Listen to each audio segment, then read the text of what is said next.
Colonial Brazil functions a little bit differently than the Spanish colonial world that we've been looking at. Here's a map, a Portuguese map of Brazil in the early 16th century.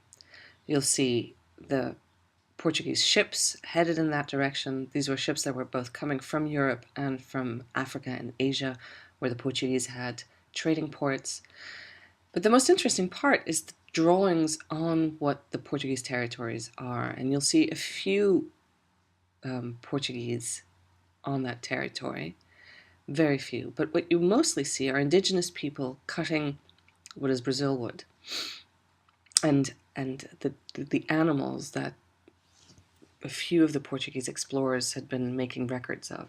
This is not the Brazil that will be the engine of Portuguese colonial growth. This is not the Brazil that has anything in common with the Brazil we know today, known for sugar and coffee, cassava, and most of all, slavery. There's no indication of that on this drawing. A really important aspect of the development of Brazil in this colonial world is that Brazil, compared to Mexico and Peru, compared to many other parts of the Spanish Americas, has a really small native population.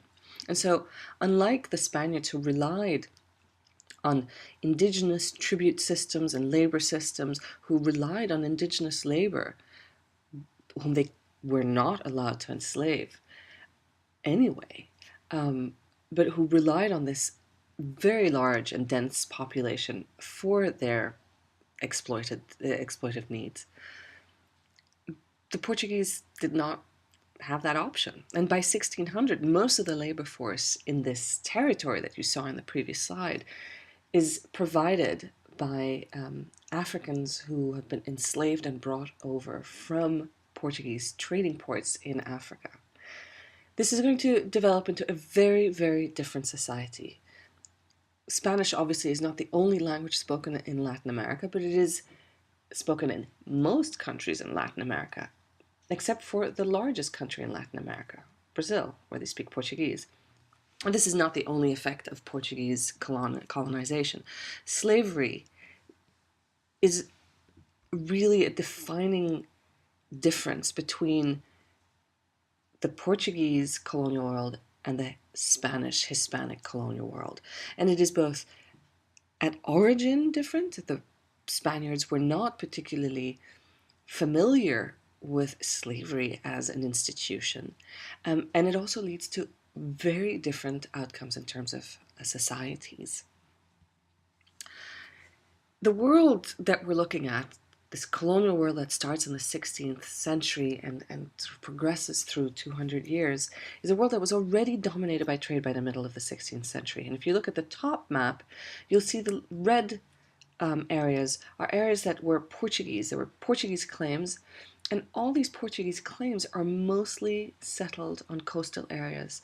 You'll see that the Portuguese did not settle inland. Theirs was not a settling colonial experience, theirs was a trading colonial experience, whereas the Spaniards would settle much further inland, and theirs was both trading but also settling. Remember, the Spaniards had both a conquering intent and a conversion intent. The Portuguese were not as concerned with making sure that the people that they colonized were also Christian. The map below is a little geopolitical lesson. The first line, the Treaty of Tordesillas line, is the line that very early in the colonial period identified the part of the Americas that would be Spanish and the part that would be Portuguese. And if you can see through the red circle, that part is not very large. In fact, it corresponds to the part of the circle in the top area, on the top map, where you see the red Portuguese settlements. But if you look at the top map, there's a very large part of South America that remains yellow and remains fairly unsettled for a large part of the colonial period. It was settled mostly by missionaries and other people who did not have access or were not granted access to more densely populated areas and urban areas. The Portuguese, however, did spread inland ultimately, both in search of indigenous labor, which under Portuguese law they were allowed to enslave, but also in search of gold, mineral ore, other potential trading goods. And in 1750, the line of demarcation between what parts of South America belong to Spain and which ones belong to Portugal were redrawn based on this notion that who owns by fact owns by law, or in a sense occupies by fact owns by law. And the Portuguese argued that they had settled further inland than this Treaty of Tordesillas line, and since they were the majority in that part of the territory, they should also become their owners. This is going to become a problem for these missionaries that I'd mentioned who set up in these areas, remote areas of the Spanish Americas, and that is part of an assignment that you'll need to do. So I will leave it at that for now.